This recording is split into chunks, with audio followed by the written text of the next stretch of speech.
In the blistering July heat of Willow Bend Plantation, cruelty was not an exception but a language spoken fluently, proudly, and most of all, by Mistress Evelyn Harrow.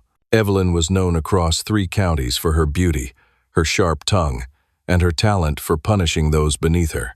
She dressed in lace and pearls, but her heart was carved from the same iron as the shackles she ordered forged. Her rage came quickly, her humiliation inventive, and her pride unbreakable, until she met the one slave girl she should never have touched. Her name was Solace, a small, quiet, doe-eyed girl with midnight dark hair that hung to her hips. She was soft-spoken, never fought back, never raised her voice, never begged. Evelyn interpreted that gentleness as weakness. She thought cutting off Solace's hair would be a lesson. She didn't understand that Solace had been raised by women who whispered old Louisiana folk charms, by a grandmother who could make a man fall sick simply by braiding a lock of hair, by a mother who could reverse a curse with a bowl of boiled herbs. Evelyn believed hair was just hair. She would learn otherwise. By the next morning, the entire plantation slave quarters and big house alike would awaken to a scream that shook the rafters, and Evelyn Harrow would stumble into the hallway, clutching her head, realizing that half of her own golden hair had vanished in the night. And Solace wouldn't look surprised at all. It happened on an afternoon thick with humidity, the kind that made the curtains stick to the walls and tempers shorten like fuse ends. Evelyn Harrow stood on the back porch, fanning herself in sharp, irritated motions, while the field hands were brought forward one by one for tasks, orders, or punishments. Solace was kneeling beside the porch steps, scrubbing dried mud from the mistress's riding boots. Her hair slipped across her shoulder in a shining ribbon, glossy, long, beautiful. Too beautiful for Evelyn's taste, too admired, too envied. Evelyn's husband had once said, passing by, "Pretty hair on that one." A shame slaves waste beauty. A passing comment. Careless. No one else even remembered he said it. But Evelyn remembered. She remembered the way Solace quietly lowered her gaze. She remembered the faint tightening of her own jaw. She remembered realizing that she, a white mistress dripping in wealth, felt threatened by a girl who owned nothing but her gentleness. And gentleness, Evelyn believed, was easy to crush. "Solace," she snapped. The girl lifted her head slowly. "Yes, mistress?" "Stand." Solace rose, brushing dirt from her skirt. Her hair fell behind her like a dark waterfall. Evelyn reached out and grabbed a fistful of it. The other slaves froze. Even the cicadas seemed to stop their humming. "This," Evelyn hissed, tugging hard enough to make Solace wince, "is too fine for the likes of you." "Mistress," one of the older women whispered. Evelyn shot her a glare so cold the woman backed away as if slapped. The overseer stepped forward, unsure. "Ma'am, the girl ain't done nothin'." Evelyn's eyes glittered. She breathed. "That's enough." She lifted a pair of shears from the porch table, long, steel, sharp. Solace did not struggle, did not cry, did not beg. She only whispered something under her breath so soft, so low, it sounded like a word carried by the wind itself. Evelyn paused. "What did you say?" Solace looked up, dark eyes calm in a way no slave's eyes should ever be. "A prayer, mistress." "For forgiveness?" Evelyn mocked. Solace shook her head once. "For balance." Evelyn scoffed and brought the shears down. The first cut was sickeningly loud metal biting through thick hair. A long, heavy lock fell to the dirt at Solace's bare feet. Another cut, and another. Evelyn laughed high, delighted, vicious while the slaves looked on in horror. Solace's hair, the pride she never spoke of but always carried like quiet dignity, fell in black heaps around her. When Evelyn finished, Solace's hair was jagged, uneven, hacked to her ears. The mistress stepped back, triumphant. "Now you look proper," she sneered. "Plain, forgettable." Solace touched the uneven strands, but her expression did not break. Instead, she lifted her gaze, slow and steady, meeting Evelyn's eyes with a calm so unsettling that the mistress shifted uneasily. "Balance, mistress," Solace murmured. "It always comes." Evelyn waved her away, suddenly irritated. "Get out of my sight."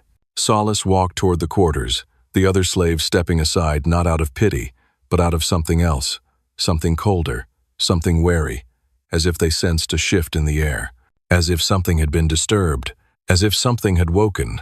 That night, the wind rustled through the cane fields, though the sky was still. The cicadas screeched, then went silent. And somewhere near the big house, a shutter slammed with no storm to blame. Inside her bedroom, Evelyn Harrow brushed her hair, long golden waves she always called her pride, until sleep pulled her under. She did not feel the tugging. She did not feel the whisper of a voice. She did not feel the cold sweep of something moving across her scalp. But at dawn, the plantation would hear her scream, and Solace, standing outside hanging laundry, would keep her face perfectly blank. Balance had come. The morning after Widow Caldwell's tantrum spread through the plantation like wildfire gossip, Elise was told to bring breakfast to the mistress's dressing room. She carried the tray, carefully eggs, warm biscuits, blackberry jam, and chicory coffee, but every step tightened the knot in her stomach. Last night's humiliation was still fresh on her scalp. Every breeze touched her shorn patches like a whisper of cruelty. The door was already cracked open, which meant the mistress was awake and in a mood. Elise stepped inside. Mistress Caldwell sat before her vanity, brushing her long, honey-blonde hair with self-satisfied violence. The sunlight caught the strands, making them glow like polished wheat. Elise looked away so she didn't have to see what she had lost.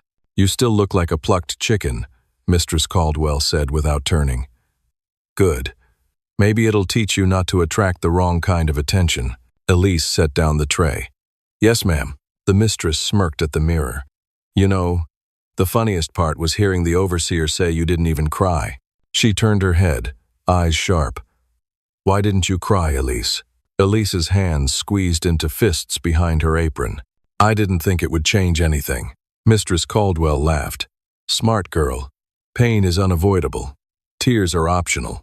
She set down her brush and reached for a small ivory comb, her prized piece, carved with roses and lined with bone teeth so fine they glided through silk. She dragged it through her hair and froze. Elise wasn't sure why until she saw it.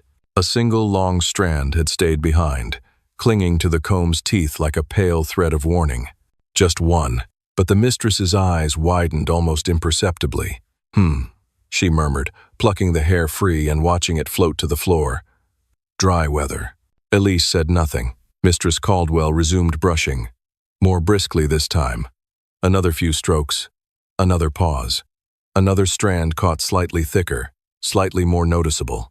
Elise felt her breathing slow. She hadn't touched this woman, hadn't whispered a curse, hadn't spoken vengeance aloud. But intent had weight in this world, and Elise's heart had screamed the night her head was shaved. Sometimes the universe listened. Sometimes it didn't need permission. Mistress Caldwell cleared her throat sharply. "Fetch me the rose oil." Elise did, placing the delicate glass bottle in her hand. The mistress tilted it, massaging oil into her scalp in elegant circles. Her expression returned to smug calm until she brushed again. This time, an entire cluster of hair slid out at once, soft as a fall of feathers, gathering at her feet. The mistress jerked upright. "What?" Elise looked at the floor. 3 clumps of blonde hair lay scattered like dead petals. Mistress Caldwell scrambled closer to the mirror, fingers digging into her scalp as if searching for a logical explanation. Elise watched the woman's face drain of color. "Go get Dr. Weller," the mistress snapped, gripping the vanity. "Now." "Yes, ma'am." Elise turned to leave, but paused as she reached the doorway. In the mirror's reflection, Mistress Caldwell was staring at the comb again. Her hands were trembling. She lifted the comb slowly toward her head, then stopped halfway, eyes narrowing with sudden, sickening realization.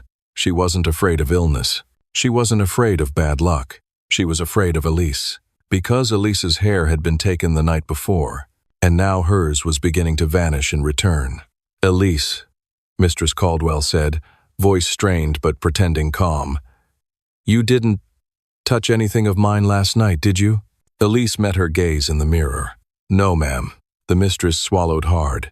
Elise walked out without blinking, but as soon as she stepped into the hallway, she allowed herself one small, silent smile, a curve of satisfaction no overseer, no mistress, no man on that cursed land had ever seen from her. Because the truth was simple. She didn't need spells. She didn't need dolls, charms, powders, or whispered hexes.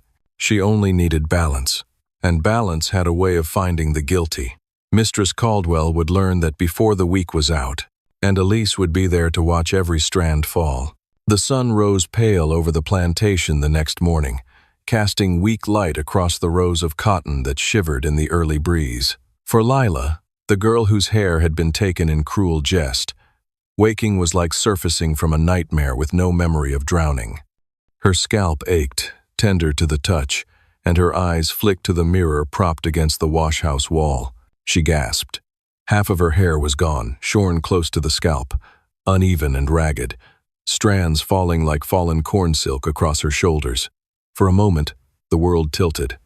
She remembered the night before only as a blur, her mistress laughing, a sharp blade, a cruel snatch of hair. Now, the evidence of humiliation stared back at her. The other girls in the quarters were watching quietly. Some tried to mask their fear, but others couldn't contain a soft gasp. Lila's closest companion, Mavis, stepped forward, eyes wide. She really did it," she whispered, voice trembling. Lila pressed her hands to her head, feeling the jagged edges, but inside, something began to stir.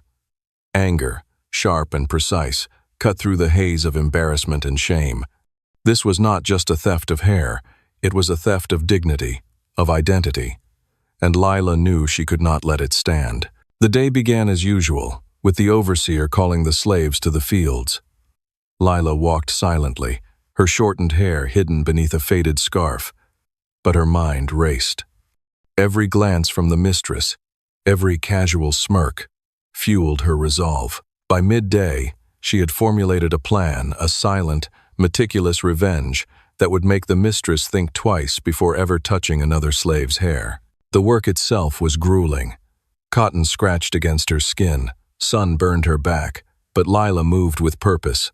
Each row passed meticulously, observing every angle of the property, every opportunity.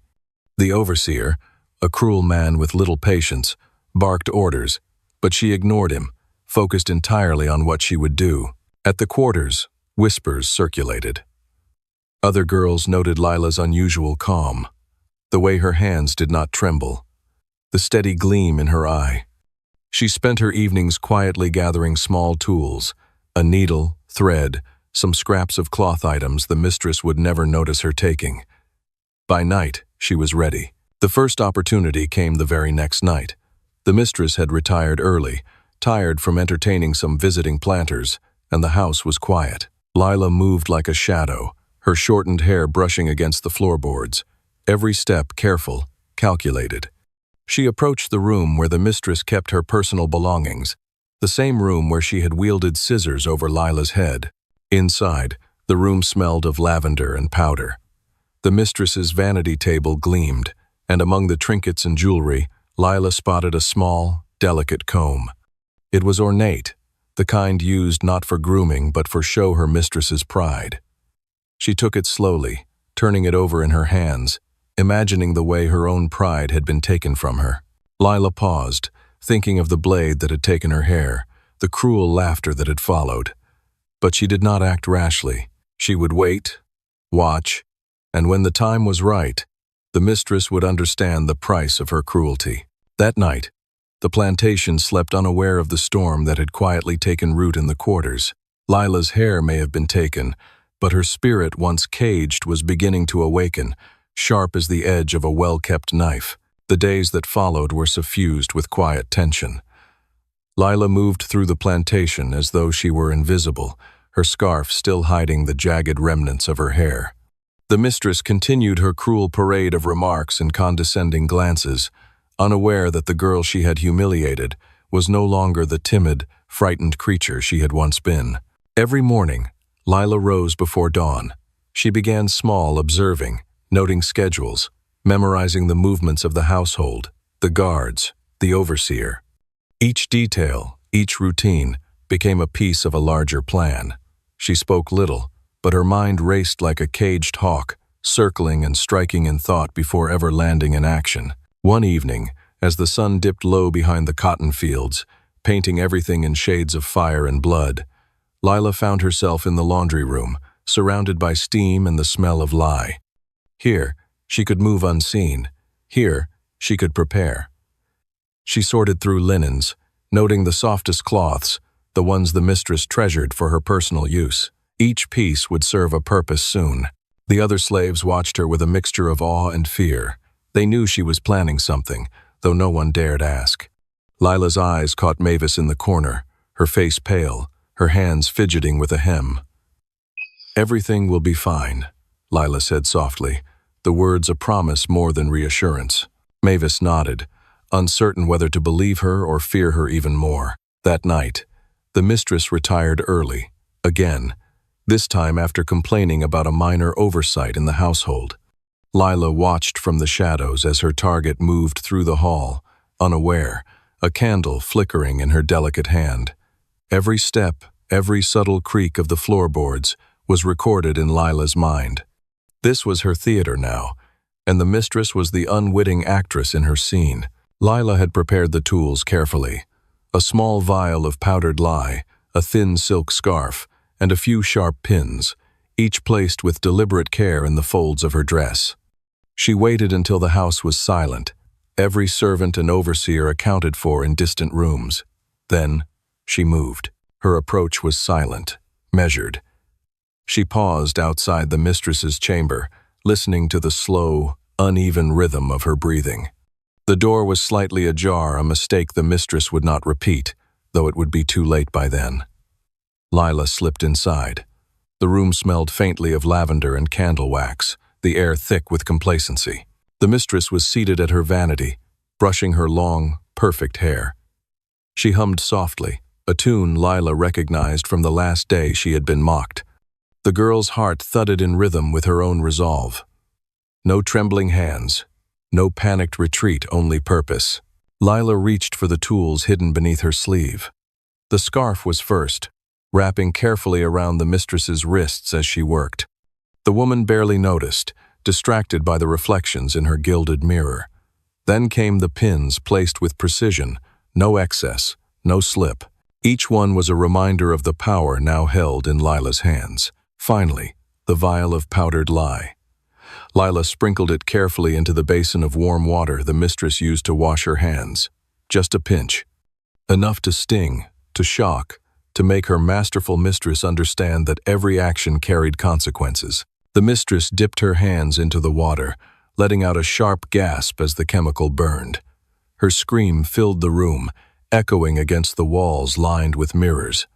Lila stepped back, silent, watching the woman flinch and stumble, realizing for the first time the helplessness she had inflicted upon others.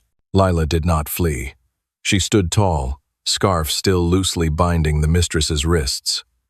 "This is what it feels like," she whispered, almost softly, "to have someone else's power over you. To be at the mercy of someone who knows your weakness." The mistress's face twisted in shock, eyes wide, mouth opening and closing like a fish out of water. She had expected rebellion from the quarters, perhaps a whispered insult, maybe a broken dish, but never this, never a calculated strike. Never the humiliation returned tenfold, matched with precision and planning. Lila removed the scarf and pins as the mistress fell back into her chair, trembling. The room smelled sharply of lye and fear. Lila's own pulse was steady, the first tremor of relief flowing through her. She had taken her first step toward reclaiming her dignity. She stepped back into the shadows, disappearing as silently as she had entered, leaving the mistress to her shock and her own reflection in the mirror. Outside, the cotton fields swayed in the evening breeze, unaware of the storm that had already struck within the house. By the next morning, word had begun to spread, though in whispers and cautious glances. The mistress, humiliated and furious, had told no one exactly what had happened in her chamber, fearing that the truth might reveal her vulnerability.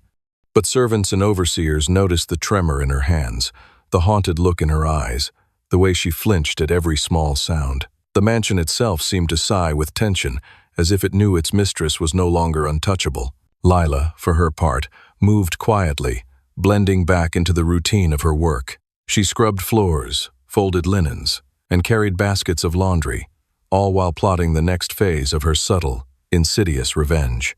She had tasted power, and it had ignited a fire she could not extinguish. But she also knew she had to be careful. One misstep, one careless glance, and the mistress would retaliate with cruelty far worse than a mere burned hand. Over the next days, Lila observed, memorizing the rhythms of the household. She noted when the mistress retired early, when the overseer left his post unattended, and when the cooks were distracted with their preparations for feasts. Every routine offered an opportunity. Every lapse could be exploited. The other slaves began to notice a change in her, a new confidence that was both inspiring and frightening. Quietly, they followed her lead, helping to gather materials, observing without speaking, aware that the slightest hint of betrayal could undo the careful web Lila was weaving. Her control was subtle but absolute. She was no longer just a victim. She had become the shadow at the edge of their master's vision, the quiet force that could disrupt without a sound. One evening, as the sun dipped low and the shadows lengthened, Lila prepared her next move. She had learned that the mistress had a secret, a small drawer in her vanity where she kept her jewelry, letters, and other tokens of vanity and influence. It was a drawer that had been passed down through generations, never locked, always assumed to be untouchable. Lila had memorized its contents: letters from wealthy suitors, trinkets from her family, and a small sealed envelope marked with the family crest. Tonight, she would take it. Not for greed, but for leverage. She would prove that the mistress's world, so carefully constructed, was not as secure as she believed. As darkness fell, Lila approached the room with the quiet grace of a stalking cat. She slipped past the servants' quarters, avoiding the creaking floorboards, her pulse steady. The house was asleep, or at least it pretended to be, lulled by the usual routines of a plantation at night. Inside the mistress's chamber, the air was cool and still. The faint smell of lavender lingered, mingling with candle wax and polished wood. Lila knelt by the vanity, fingers brushing against the delicate carvings, feeling the smooth surface under her hands. The drawer was locked with a small brass key, which had been carelessly left in the ring of keys beside the dresser. She retrieved it silently, listening for any sign of disturbance. The drawer opened with a quiet click. Inside lay the collection of letters and trinkets, just as she had remembered. She carefully pulled out the envelope with the family crest. Its paper was thick, elegant, and carried a faint scent of lavender and rosewater. Lila tucked it into her dress, feeling the weight of its potential like a stone against her chest. As she rose to leave, a sound froze her in place, a faint creak behind her.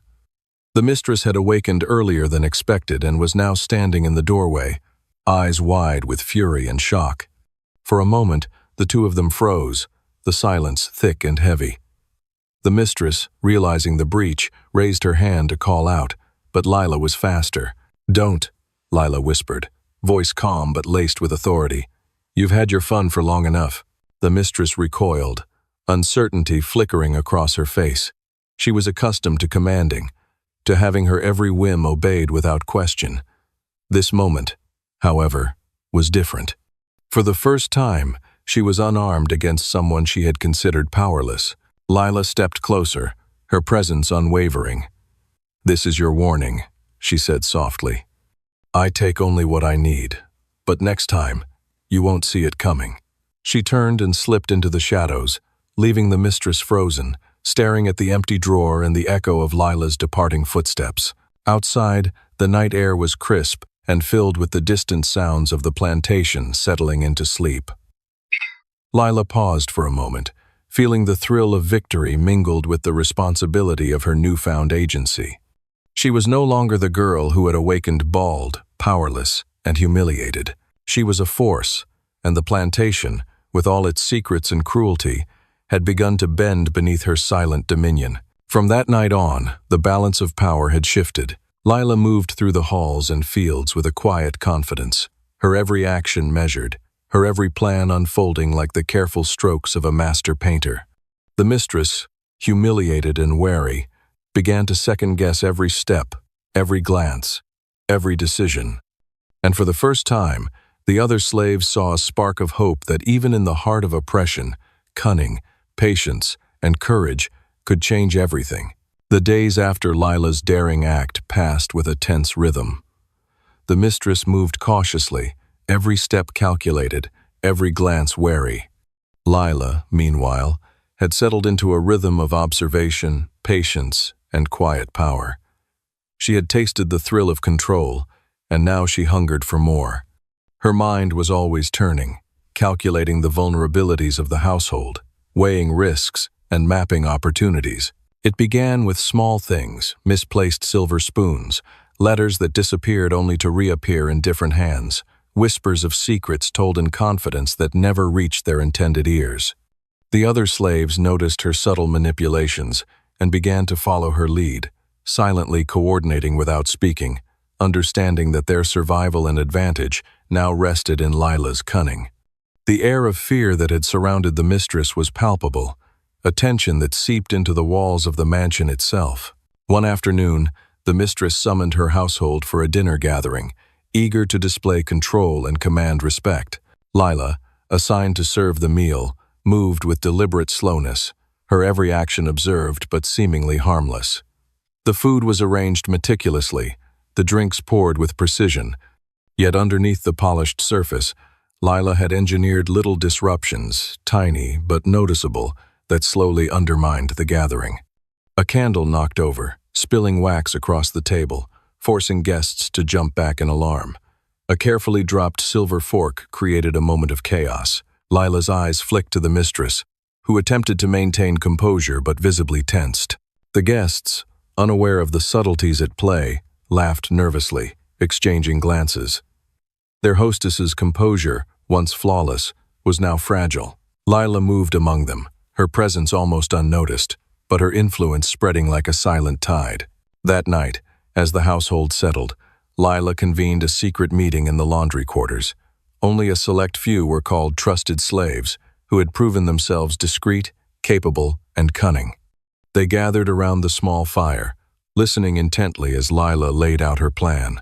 "We've been pushed, humiliated, treated like we don't exist," she began, her voice low but steady. "But now we have a chance to reclaim what's ours, not through violence, but through control, through knowledge, through influence. We are stronger than they think, we are smarter than they believe, and we can bend this place to our will, one careful move at a time." The others nodded, understanding the weight of her words. There was no mistaking her vision. She intended to destabilize the mistress completely, not just for revenge, but to carve out a space of power and security for the oppressed in the household. Over the next weeks, Lila executed her strategies with precision. Letters were intercepted, rewritten, or misplaced. Secrets were whispered in the right ears at the right times, creating tension and confusion. She orchestrated small but effective embarrassments, stains on the mistress's gowns, ruined pastries, missing items. Each act was calculated to chip away at the aura of control that the mistress had so carefully maintained. By the month's end, the household was in subtle chaos. The mistress's authority had been undermined without overt confrontation. She moved through her own home with unease, second-guessing every decision, every glance, every command. Guests noted the slight tremor in her voice, the tension in her posture, and whispered among themselves about the mysterious decline in her composure. Lila, observing all this from the shadows, felt a sense of triumph. But she knew this was only the beginning. The real power came not from mere mischief, but from the knowledge that she now held sway over those who once wielded absolute control. One evening, as the sun dipped low and painted the sky in shades of crimson and gold, Lila stood in the empty hallway of the mansion, feeling the weight of her influence. She could hear the mistress pacing above, the quiet footsteps of other servants in the distance, the muffled conversations of the overseer plotting his next steps. Every sound reinforced her awareness of the control she now held. Lila smiled faintly, a mixture of satisfaction and anticipation. She knew that soon, she would not just be surviving within the household, she would be shaping it. Every act, every plan, every calculated move brought her closer to mastery. The days of fear and humiliation were behind her. Now, the mansion belonged to those who could see, think, and act without fear.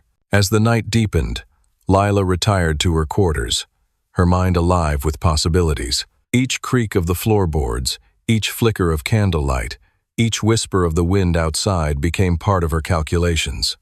She had learned to move unseen, to act unnoticed, and to bend circumstances to her will. Tomorrow, she would begin the next stage of her plan, and the mistress, no matter how clever or cruel, would be powerless to stop her. The power dynamic of the household had shifted irreversibly, and Lila, once a victim of spite and cruelty, had become a force of quiet, undeniable authority. The days following Lila's subtle takeover were marked by an almost eerie calm. The mistress moved like a shadow of her former self, her presence at once demanding yet fragile, her commands more hesitant, her authority slowly eroding. Lila watched everything, noting the slightest tremor in the mistress's voice, the missteps in her gestures, the silent miscommunications between her staff. Each small error was a tool, each hesitation a lever she could pull. Lila had become the unseen hand that guided the household. She no longer merely reacted to the mistress's whims. She anticipated them, manipulated them, and slowly twisted the very fabric of the mansion to her advantage. Every movement, every act of servitude, every whispered word had a purpose. Her first act that week was to take control of the household schedules. She had spent hours memorizing the mistress's routines, the overseer's habits, the patterns of the kitchen and the laundry. With careful planning, she began shifting tasks, delaying reports, misplacing items so that the mistress's instructions were executed imperfectly, creating the appearance of chaos without any direct confrontation. During breakfast, the mistress instructed a servant to fetch the silver from the safe. Lila, knowing the keys were never far from her grasp, ensured the silver was hidden in a spot the servant could not find. The servant returned, flustered, apologizing repeatedly. The mistress's temper flared, and Lila, ever the calm observer, handed the silver to the servant at just the right moment, appearing helpful and competent while the mistress's composure crumbled before the eyes of all assembled. By midweek, Lila had begun cultivating quiet alliances among the household staff. She identified those who felt overlooked, mistreated, or undervalued, and she offered them subtle encouragement, guiding their actions to serve her overarching plan. These small acts of empowerment created loyalty without overt command, an invisible army forming within the mansion, bound not by fear, but by respect and shared purpose. One afternoon, a wealthy visitor arrived, a distant relative of the mistress, expecting the usual polished reception. Lila ensured that everything seemed perfect on the surface, the floors swept, the tables set, the servants attentive. Yet beneath this facade, minor disruptions were orchestrated. A candle leaned too close to the tablecloth, spilling wax at the precise moment a toast was to be made. A silver knife slipped, glinting dangerously, causing a moment of fright and awkward laughter. The visitor, unaware of the deliberate nature of these events, commented on the odd tension in the household, while the mistress's blush betrayed her embarrassment. Lila, meanwhile, moved among the servants quietly, her calm demeanor contrasting the growing unease of the mistress. She whispered suggestions, offered small hints of correction, and ensured that any mistake could be turned into an opportunity. Each minor chaos further weakened the mistress's authority, while Lila's reputation as competent and composed spread through the household. Night brought new opportunities. The mistress would retire, exhausted and frustrated, while Lila convened her small circle of allies. They huddled in the laundry quarters, the faint glow of a single candle illuminating determined faces. Lila outlined the next stage of her plan, control not just of the household routines, but of the information flowing through the mansion. Every letter, every note, every whisper would be filtered through her. She would know what the mistress planned before the mistress herself did, and the entire household would bend to her knowledge. Her allies listened, nodding in agreement. They had seen the power of patience, subtlety, and intelligence. They had witnessed the mistress's decline, and they trusted Lila to lead them. By the end of the week, Lila had begun redirecting the flow of goods and communication in the house.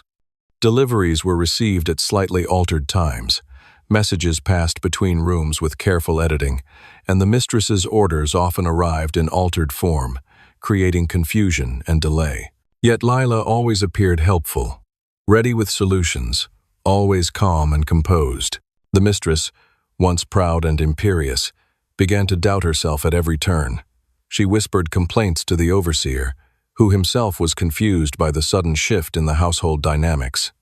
The servants, following Lila's subtle guidance, appeared loyal but acted in ways that steadily undermined her control. One night, as the mansion slept under a crescent moon, Lila walked the hallways alone. The air was thick with the scent of candle wax, wood polish, and the faint trace of fear lingering in the mistress's quarters. Lila paused outside the mistress's bedroom door, listening to the slow, uneven breaths of the woman who had once ruled the house with iron authority. A small smile tugged at Lila's lips. The power she had longed for, the control she had patiently built, was nearly complete. The mistress, once untouchable, now trembled in the presence of a quiet, calculated force that could neither be confronted nor predicted. Lila whispered into the dark, a vow to herself. Every step, every day, every breath, I will shape this house, and no one will ever see me coming.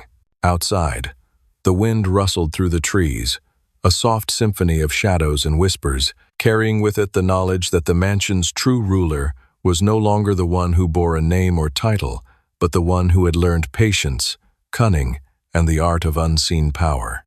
The days grew longer, and the mansion seemed to bend more fully under Lila's invisible hand. The mistress, once quick to command and slow to forgive, now hesitated with every word, every motion, every glance.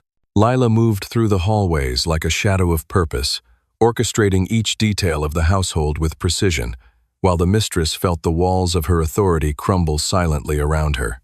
It began with small things. Meals arrived at unexpected times. Letters were delivered with subtle alterations, their contents creating confusion and delays. Servants carried out tasks slightly off-kilter, but always appearing to follow the mistress's orders. Every minor disruption was a thread in a growing web, and Lila held the loom. The mistress had begun to question her own memory. She called the overseer repeatedly, demanding explanations, but even he found it difficult to pinpoint the source of the constant errors. And every time he looked to Lila for guidance, she offered help, quiet, measured, unassuming, but always in a way that strengthened her position. One evening, a wealthy guest arrived, expecting a display of the mistress's usual grandeur. Lila oversaw the preparations, making subtle adjustments. The silver polished to a mirror sheen, the flowers arranged at exact angles, the table settings correct but with small flourishes of her own design. When the mistress, flustered and distracted, attempted to rearrange the centerpiece, Lila intervened politely, suggesting a better arrangement.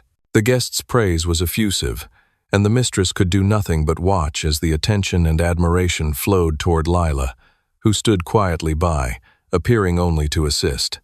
The mistress's cheeks burned, her hands trembled, and for the first time, she felt a pang of jealousy, not of another woman's beauty, but of another's command over the room. That night, the mistress retreated to her quarters, trembling with frustration. Lila followed, as though by accident, offering to fetch water or adjust the candlelight. The mistress snapped, demanding she leave.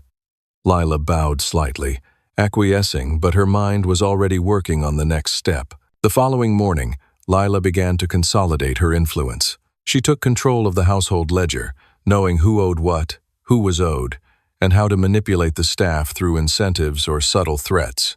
She intercepted correspondence from distant relatives, choosing which letters to deliver and which to delay. She moved unseen, unheard, yet always in control. The mistress's anger grew, but her actions were increasingly disjointed. She attempted to assert authority, only to find that the servants no longer responded as they once had. They looked to Lila for guidance, followed her subtle cues, and complied with her suggestions before the mistress could even finish speaking. One afternoon, the mistress confronted Lila openly, her voice sharp, her posture rigid. "You've been undermining me," she said. "I can see it in the staff. I can feel it in the house. Tell me, how have you managed to make this place your own?"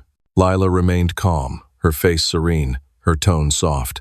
"I serve the house, ma'am," she replied, "and the house needs order, patience, and care. I merely ensure that it functions as it should." The mistress's eyes narrowed, searching for deceit, for a flaw. But Lila's composure was flawless. Every gesture, every word, every pause was designed to disarm. The mistress could find no weakness, no error, no trace of malice. That night, the mansion settled into uneasy silence. Lila moved through the rooms, checking on every corner, every lock, every whisper of the staff. She knew that the final act of her control required patience. The mistress could not be rushed.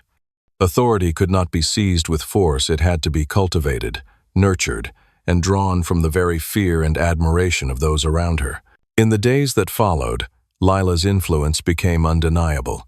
The mistress's instructions were carried out only when filtered through Lila's guidance.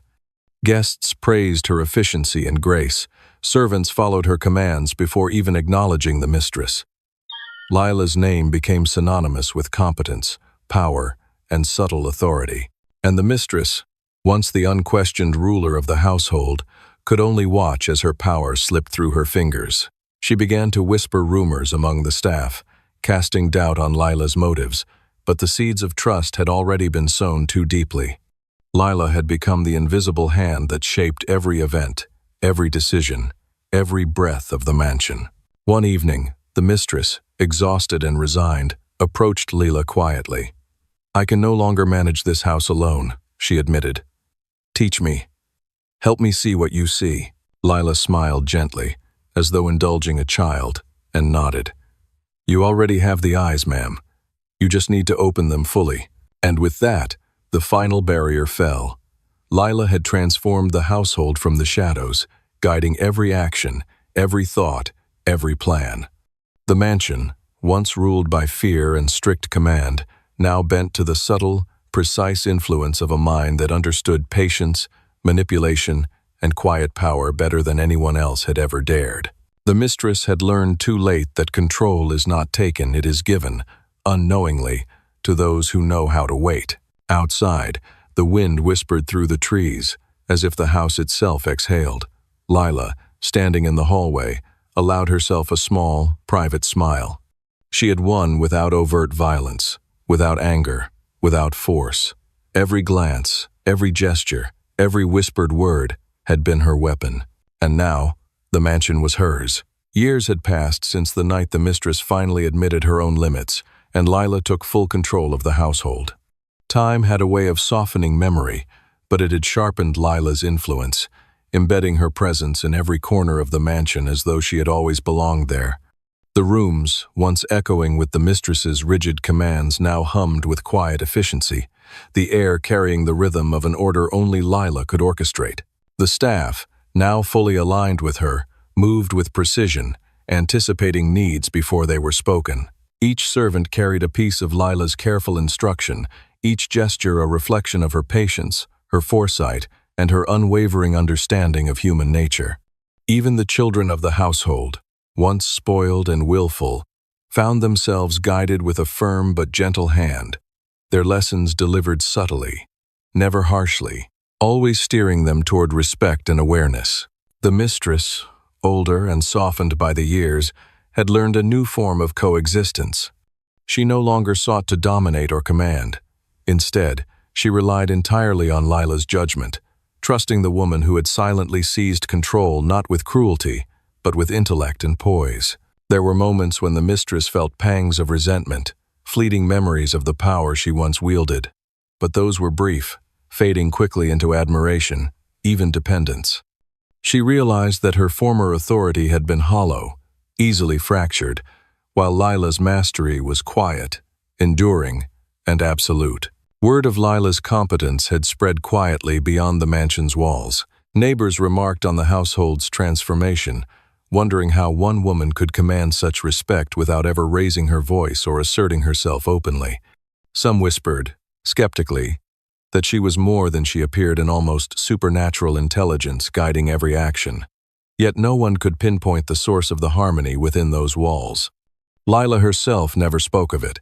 She simply acted, observed, and corrected, leaving no trace of her methods, only the results. At night, when the house fell silent and only the distant crickets and rustling leaves remained, Leela would walk through the halls, inspecting, adjusting, and planning. Every book aligned on its shelf, every candle snuffed and trimmed perfectly, every lock checked and double-checked. It was a quiet dominion, unseen yet undeniable. She had mastered the art of influence, of power without overt control, shaping lives with subtlety rather than force. The mansion itself seemed to acknowledge her presence. The walls, polished and maintained, reflected her exacting eye. The gardens bloomed in symmetry and order, every flower placed with purpose. Even the servants' laughter and hushed conversations carried her rhythm. Lila had turned a home into a living organism, each part responsive to her will, yet unaware of the full extent of her dominion. Visitors came and went, often leaving in awe of the household's smooth operation. They praised the mistress, assuming her hand had maintained such excellence, yet behind every seamless action was Lila's guiding touch. No one suspected the subtle maneuvers, the quiet corrections, the invisible control that had reshaped not only the household, but the very way its inhabitants viewed themselves and each other. The mistress, finally at peace with her role, sometimes watched Lila from the staircase, noting the calm authority in her every movement, the quiet confidence that demanded no affirmation. It was not resentment she felt, but a recognition of genius. Lila had achieved what the mistress had never understood. True power did not come from titles, inheritance, or force. It came from foresight, patience, and the ability to shape the world without ever appearing to do so. And Lila, for her part, never flaunted her dominance. She had learned the art of invisibility in command, the strength of subtlety, and the impact of quiet intelligence. The mansion, the family, the staff, all were extensions of her mind, her careful planning, her unwavering patience. Each day, she maintained the delicate balance, never tipping too far, never revealing the full scope of her control, ensuring that harmony and her own quiet supremacy would endure. Decades later, when the house had grown into legend, children in the surrounding village whispered about the woman who ruled without a word, who could move a room's inhabitants with a glance or a nod. Some said she was a ghost. Others swore she was alive and wiser than any mortal. Scholars and visitors tried to uncover her methods, but none succeeded. Lila had ensured that the power she wielded could not be traced, only felt, a legacy of influence that would outlast even the mansion itself. And so the house remained, immaculate, ordered, humming with invisible energy. The mistress lived out her days in comfort and reliance, finally understanding the lesson Lila had taught without a word. True authority is unseen, shaping the world silently, leaving only perfection in its wake. In the quiet of the night, Lila would pause by the window, looking out over the gardens she had transformed, the staff she had guided, and the family she had reshaped. A faint smile touched her lips. She had won without force, without anger, without cruelty. Every detail had been deliberate, every moment calculated, every life touched. The mansion, once ruled by fear and pride, had found its true master, and she would remain its sovereign forever.